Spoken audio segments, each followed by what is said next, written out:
Today we have been deinstalling the Abeyance billboard here at Yerba Buena Center for the Arts. The billboard was up since 2017, so there have been a lot of scholarship and writing on this billboard, which has brought in a lot of different collaborators and a lot of voices, not just in the public art project itself, but a lot of introspection and research done on what it's meant for so many people, not just locally, but all around the world.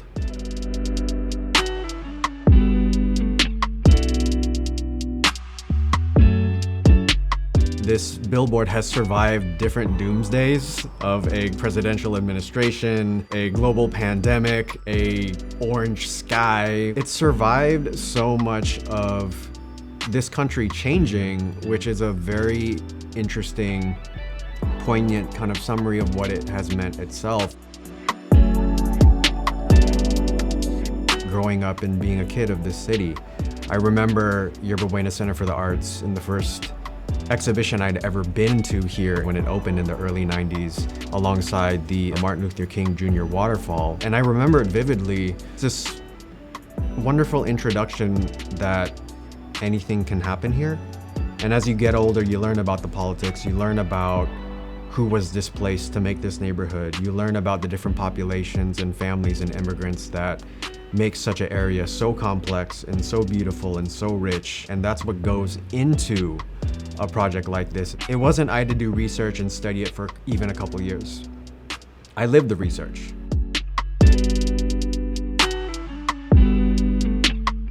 If you look at the billboard, it comes from 3 different texts. So the top is Jose Antonio Vargas speaking with his mother as she sends him off to the United States for the first time and the last time they've seen each other in person. The middle quote is from the poet Robles, who was one of the champion poets who fought for the International Hotel in the 1970s. The bottom text is from Victoria Manalo Draves, who is an Olympic champion diver, a double gold medalist in the 1940s who won in 1948 with a nearby park named in her honor. The backdrop is actually Ocean Beach, filmed off my extravagant iPhone 6, which I shot in the direction of Asia.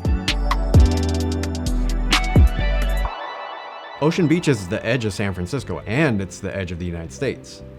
And for a lot of us who have families across the world, it's the edge of the world. So something that simple, having 28 words to summarize such a rich expanse of history, it really asks, whose country is this?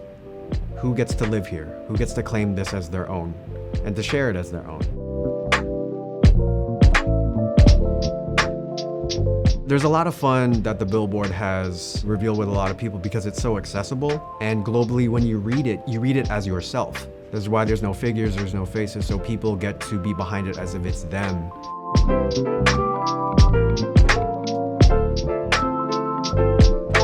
Jose has never talked to his mom in person since he has been here, but he has talked about the billboard with his mother and something she can relate to and they can relate to. Like, look, your words are at the top of this thing in downtown San Francisco, and it's become a really beautiful speaking point for them because they now talk to each other online in the way that this billboard talks to a lot of people, not just Filipinos, but Asian Americans, people who live near bodies of water and a lot of those complex dynamics where, like, many of us have to send money overseas and take care of folks that we don't see only a couple times a year. And part of the design of the billboard was to really be graceful and encapsulate all of that.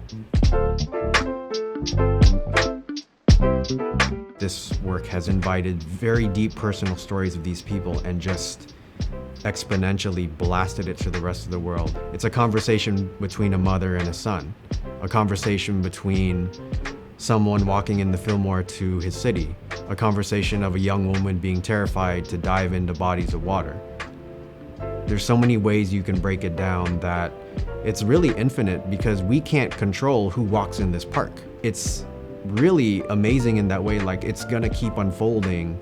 Even now that we just took it down today, but how it remains now in the world through images, through the writing, it's still gonna be delivering these combinations we never could have planned for.